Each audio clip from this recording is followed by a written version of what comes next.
Welcome to the Living the Dream podcast with Curveball. If you believe, you can achieve.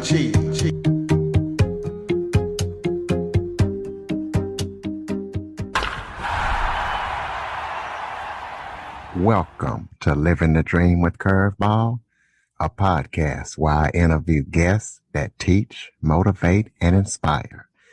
Today, I am joined by special guest, Bracha Goetz. She is a food addiction specialist as well as an author. So we're going to be talking about food addiction as well as her books. Bracha, thank you so much for joining me today. Thank you for inviting me. Why don't you start off by giving everybody a little bit of background about yourself?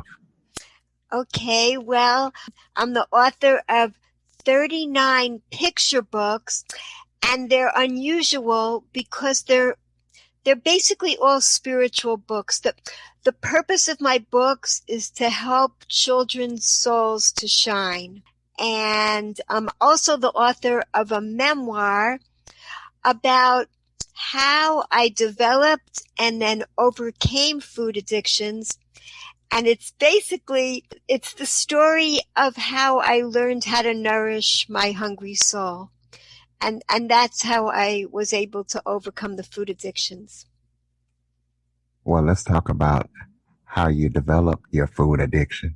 Okay, so I would say that it started as a teenager. I tried, when you stop growing and I just kept eating, then I started gaining weight. So then I started dieting, and I saw that was really effective and great. And so I kept dieting, but then I would fluctuate between binge eating and dieting because I just couldn't keep not eating so much. So then I would binge eat. So there was nothing.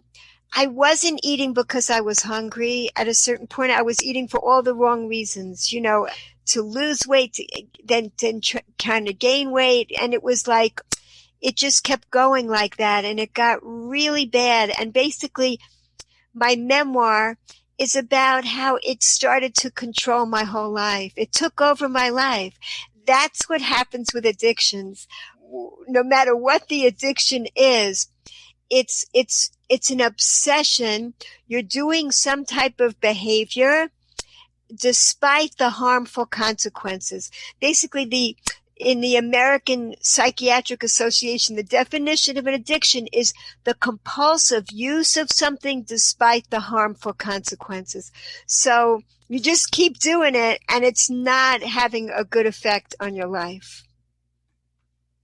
What kind of foods were you addicted to? Were they certain type of food or just all type of foods? Yeah, good question. Well, the kind of foods, what I found out most recently, there's a book that just came out recently by Michael Moss. He was an investigative reporter for the New York Times. And this book, it kind of exposes how the food industry purposely makes foods that are addictive. And the standard American diet, the acronym for the standard American diet is SAD, sad. It really is sad because the standard American diet is over 60% all this processed food that's chemically made. It's not natural. And I was shocked to hear this. The CDC, the latest statistics is that over 73% of adults in the United States are overweight or obese. I mean, that is huge. So basically, the kind of foods that are addictive are foods that are designed to be addictive. Like in the big food industry, that's what is made. A person isn't going to eat a whole bag of oranges. It's just not what you do. That food, an orange, is made with infinite intelligence, and it's designed to be nutritious and delicious, while the addictive food is purposely designed in a lab to be delicious, but it's not nutritious. It doesn't give our bodies what they need, so our bodies are always craving more. It doesn't satisfy our bodies, and it actually leads us to addiction. So those are the kind of foods I was overeating. The same foods most people are overeating. It's food that has too much, also like fat and sugary, fat and foods with a lot of fat and sugar is not found in nature. That's all man-made processed stuff with way too much like fat and sugar put together, which is not how we're meant to eat. And also processed food, they take out the fiber, they take out the water and the protein. And so the food gets absorbed. It doesn't get absorbed right. It gets absorbed too quickly into the bloodstream. This is why it leads to things like cardiovascular problems, diabetes, all kinds of health issues, because it's not designed by infinite intelligence the way our natural foods are. And that's the kind of foods I would overeat too. Potato chips or pies or cakes and Pop-Tarts, candy bars, all these things that cookies people would, just eat way too much. It never really fills a person up. And it doesn't fill a person physically or spiritually because the natural foods are actually designed to be delicious, nutritious, and to uplift us spiritually as well. When did you realize during your eating addiction that you had a problem? Yeah, great. When did I realize? After I graduated from Harvard, I went on to medical school, and like while I was at Harvard, I'm doing all this research about food addictions. I didn't call it that then. I was focused on anorexia. Why are so many women anorexic? And I'm being like an expert. I'm uncovering stuff. And yet I'm getting sicker and sicker while I'm doing it. So, as an expert, I was just I had an intellectual understanding, but it wasn't enough to help me get better. So when I got to medical school, it got really bad. And I was doing all kinds of really bizarre behaviors and doing them in secret, which is what people do when they have addictions. They do stuff in secret because they're ashamed of what they're doing. And by then, so I went to visit a psychiatrist, and I shared everything, like what I was doing, because it was really, my life had become unmanageable. That's when you know you have an addiction. And I said the stuff I was doing, and this psychiatrist said to me, I have a feeling when you go to Israel this summer, I think you're going to find yourself spiritually. I think there's something there that you're looking for, which was really interesting.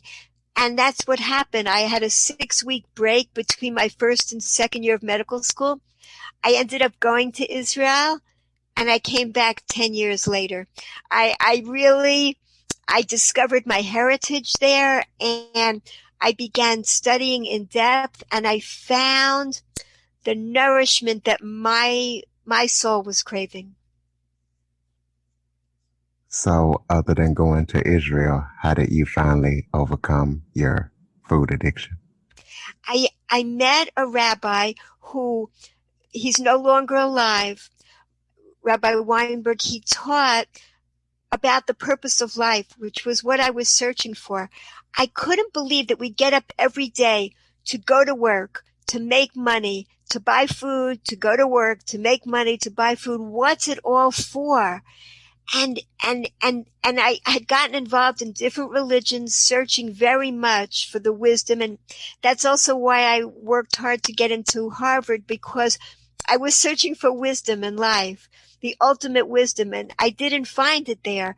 And so when I got to learn about the ancient mystical wisdom, it taught that there are 5 levels of pleasure, and that the purpose of life is to experience the greatest pleasure possible. And what is the greatest pleasure possible? It's all the spiritual pleasures. And on the lowest level of pleasure are all, it's a pleasure ladder. He called it the pleasure ladder. It has 5 rungs on it. The lowest level are all the natural physical pleasures in this world. And that includes all the natural foods. It includes music, nature, movement, all these things that bring us joy. They not only uplift our bodies, they uplift the lowest level of our soul. And above that is love. And love, by this ancient mystical definition, isn't dependent on anybody else. It's when we focus on the virtues of another. So each level is about gratitude. Each level is about bringing more gratitude into your life. The physical level, what do we appreciate? What physical, natural things in this world can we appreciate? When we are loving someone, what do we appreciate about another human being? These are things that uplift us. Even a person in prison, a person that's totally alone, and an addiction is an imprisonment too. We all need connection. We can all, even in prison, a person can bring love into their lives by focusing on the virtue of another. It's all about gratitude. And the next level up is meaning. Doing something meaningful, positive, and good in the world brings even greater pleasure. The next level up, the second highest level, is creativity. When we put a part of ourselves into the world to make it better. And the highest level, the first class pleasure of all, is transcendence. When we overcome our limitations, we raise the veil of separation, and we see how we're all connected. We have clarity. We see the connection. Each level brings more and more connection, and transcendence is the ultimate connection. Seeing how we're all connected to Source and we're all connected to each other. So each level fills us with more and more gratitude, and it helps our souls to shine. So once I became aware of this wisdom, then I had like a manual for living. Like people say, life doesn't come with instructions, but it really does. There is this ancient mystical wisdom that can transform our lives and make our lives so much richer and more joyful. What advice would you give somebody who is looking to overcome not only just a food addiction, but any type of addiction? Beautiful, beautiful. Like food addiction, it's the most obvious and it's the most widespread of all the addictions, but it applies to every addiction. Let's say a person feels like overeating. They have to ask themselves this question: is it my body that's hungry or my soul? Because once we've had enough to eat, like a normal basic thing, and we say, I'm still hungry, we are hungry, but it's not a physical hunger. It's a genuine hunger of our soul that needs to have more joy in life, more pleasure. So the way to overcome any addiction, the way to break a bad habit, is to bring in more joy. The easiest way to break a bad habit and form a good habit is to do it joyfully. Like they found, like it takes like 400 repetitions to break a bad habit and start a good one. But if you do it joyfully, if you just repeat the new pattern like 10, 20 times, you've got it down. So joyfully bring more joy into your life. Let's say you feel like overeating. Turn on some music. Start dancing and stretching, or open the window. Feel the breeze. Feel the sunshine on you. Go out into nature. Take a walk, or call someone. And even if you don't get them on the phone, if you're feeling lonely, leave a message about why you appreciate that person.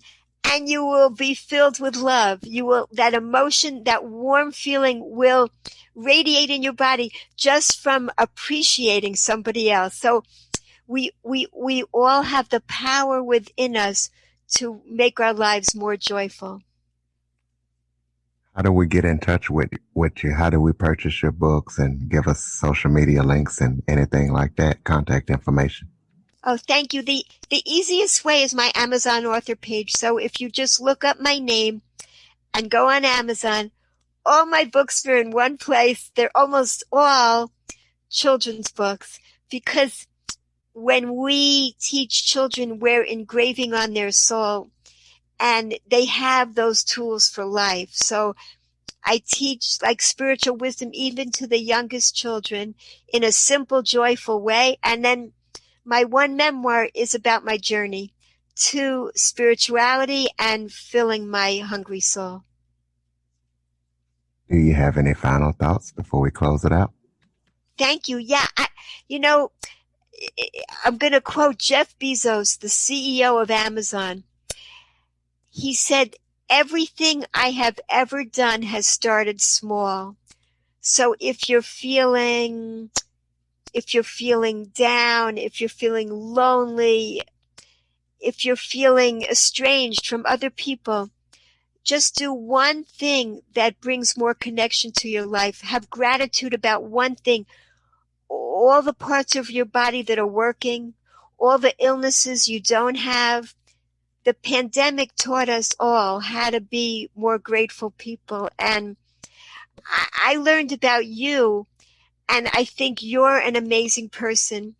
Doing this podcast, I learned that you have blindness and you have overcome so much, and you've brought gratitude into your life in so many ways and spread it out into the world, helping other people.